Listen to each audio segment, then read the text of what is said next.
Apupu, ayo pikir ulang, pikir ulang.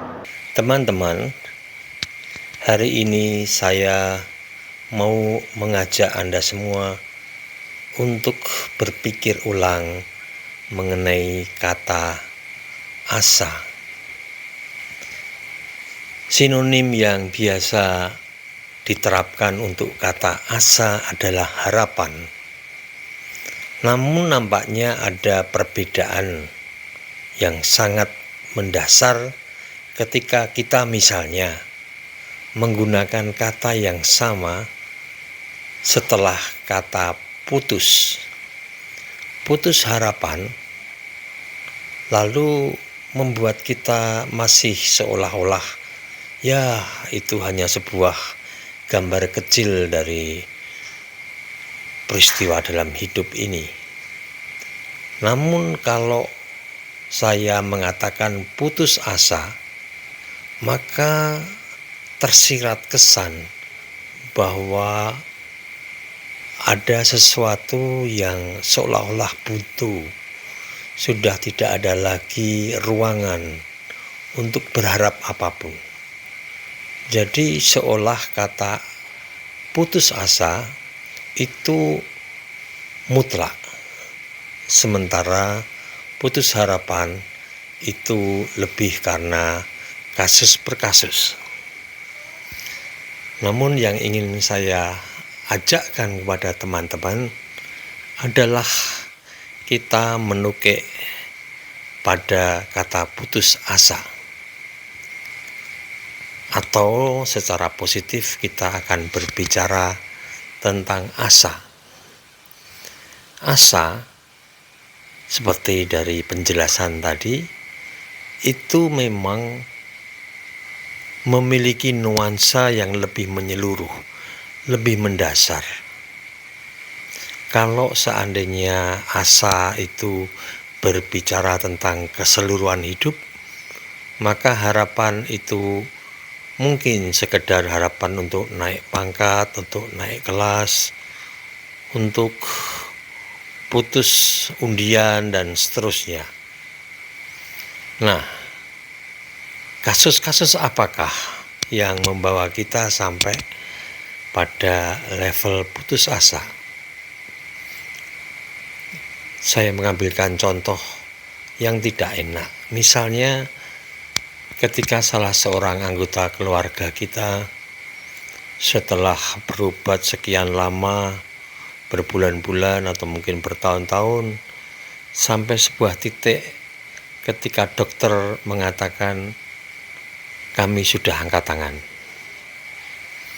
Nah, saat mendengarkan kata-kata itu, maka kata putus asa itu yang lebih terasa hadir, bukan sekedar putus harapan.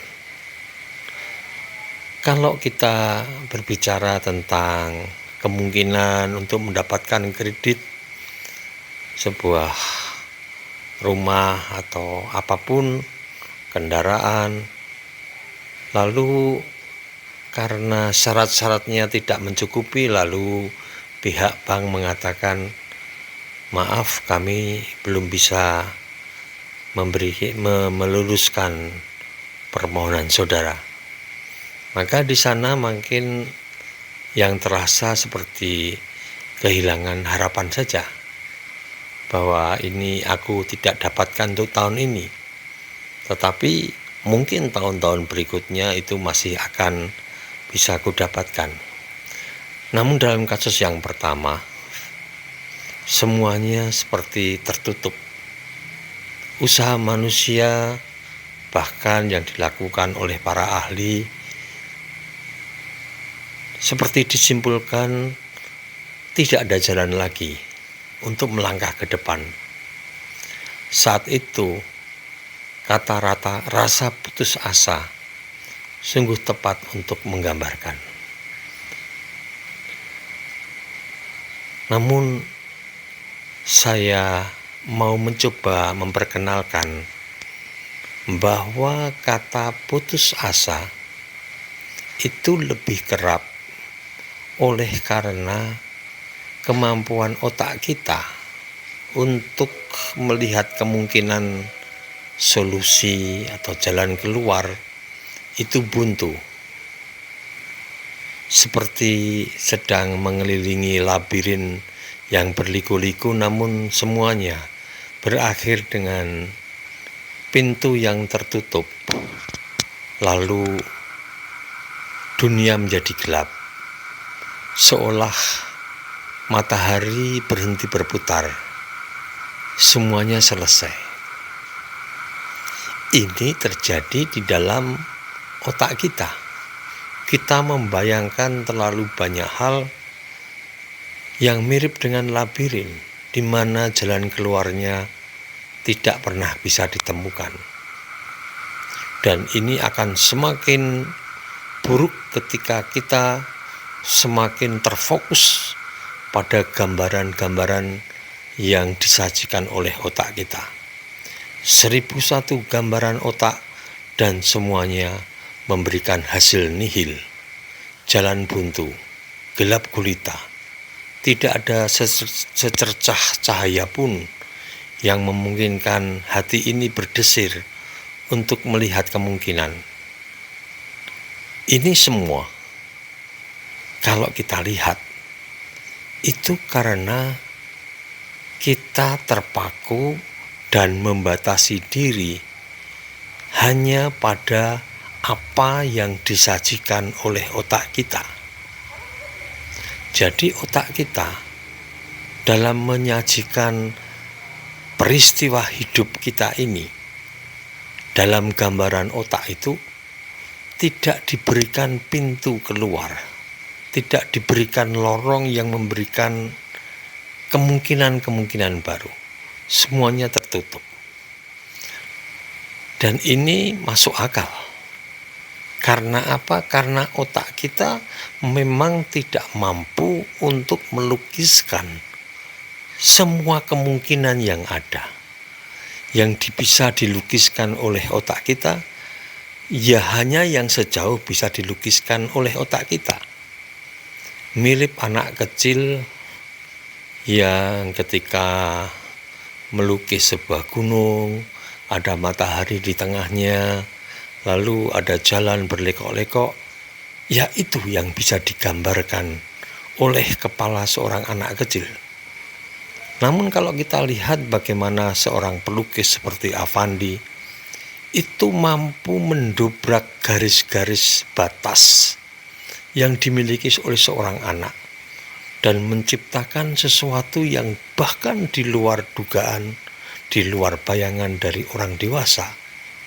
Jadi kemampuan otaknya untuk memperlebar kemungkinan apa yang bisa dilukiskan makin lebar dan makin lebar sehingga seolah-olah tidak bertepi.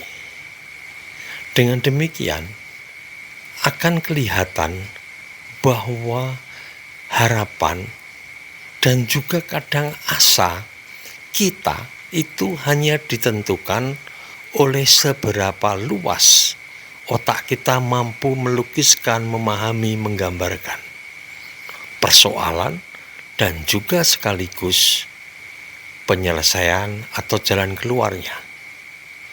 Dengan demikian, batas dari asa kita letakkan pada kemampuan otak kita. Ini yang ingin saya sadarkan kepada teman-teman, bahwa kalau kita hanya menggantungkan diri pada kemampuan otak untuk merepresentasikan keadaan, persoalan, serta jalan keluar yang mungkin digambarkan oleh otak, maka memang sangat mungkin kita akan bertemu pada sebuah labirin yang tidak ditemukan jalan keluarnya. Maka saya justru ingin mengajak teman-teman untuk jangan meletakkan asa kita pada kemampuan otak untuk melukiskan apa yang ada di depan kita dan apa yang bisa kita lakukan. Dengan demikian, lalu apa yang bisa kita jadikan pegangan bila itu bukan kemampuan otak kita untuk melukiskan persoalan dan jalan keluarnya. Tidak ada cara yang lain kecuali kita melompat dari batas-batas yang disediakan oleh otak. Secara konseptual, saya bisa mengatakan bagaimana kita memiliki hope beyond hope, harapan yang melampaui apa yang bisa dibayangkan, iman yang melampaui apa yang bisa saya imani, faith beyond faith. Ini tidak mudah, karena sebenarnya yang diperlukan adalah bagaimana setelah kupakai akal budiku untuk membayangkan persoalannya dan menemukan jalan keluarnya, ku coba sampai batas-batas yang mungkin dilakukan oleh otakku, maka aku berani meletakkannya dan membiarkan kesadaranku melompati apa yang bisa digambarkan oleh otak itu. Bayangannya adalah ketika kita capek memikirkan sesuatu yang tidak ada jalan keluarnya, lalu kita mengalami kelelahan, lalu kita tertidur lepas, sampai tiba-tiba di pagi hari saya terbangun. Semuanya seperti berubah, setting berubah, latar belakang, latar depan, semuanya berubah. Aku seolah-olah ada di tempat yang baru. Semua keadaan dengan semua setting di sekitarnya yang kemarin masih begitu pepat tanpa jalan keluar itu sudah tidak ada lagi, tinggal kenangan sepotong-sepotong kecil, dan aku melihat sesuatu yang baru bersama dengan terbitnya matahari. Aku tinggalkan yang lalu, ku biarkan hidup di hari yang baru, yang kalau ku sadari justru tidak pernah bisa ku bayangkan sebelumnya, bahwa aku masih bisa hidup, masih bisa bernafas, dan kepepatan yang ku alami semalam sudah tidak lagi menghimpit. Memang kalau dipikir lagi, persoalan masih ada di sana, tetapi sekarang seolah aku ada di luar gelanggang permainan dari persoalan itu, dan aku menjadi pemain baru. Aku melihat diriku sebagai makhluk yang dilahirkan dengan segala sesuatu yang serba baru, segala sesuatu yang segar, penuh kemudaan, dan penuh kreativitas. Dan pada saat itu persoalannya masih kulihat ada, namun dia tidak lagi sebesar kemarin. Dan saat itu aku tidak lagi sekerdil kemarin.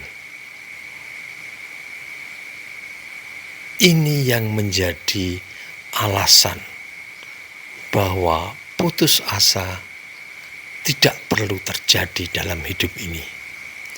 Putus harapan masih mungkin, tetapi putus asa itu tidak layak ada tempatnya dalam hidup ini. Karena pengalaman kita tiap hari dengan jatuh tertidur dan terbangun seperti anak yang dilahirkan kembali, segala sesuatu sudah diperbarui. Inilah alasan kenapa asa bisa kita sebut sebagai kelahiran benih-benih keilahian yang setiap hari ditawarkan kepada kita. Maka mari kita syukuri dan kita hidupi benih keilahian yang setiap hari ditaburkan dalam hidup ini. Ada kebaruan di sana, ada semangat yang tidak ada sebelumnya, dan ada cakrawala yang dibukakan kepada kita untuk kita jalani. Hidup selalu melahirkan asa yang baru bagi kita. Salam semesta.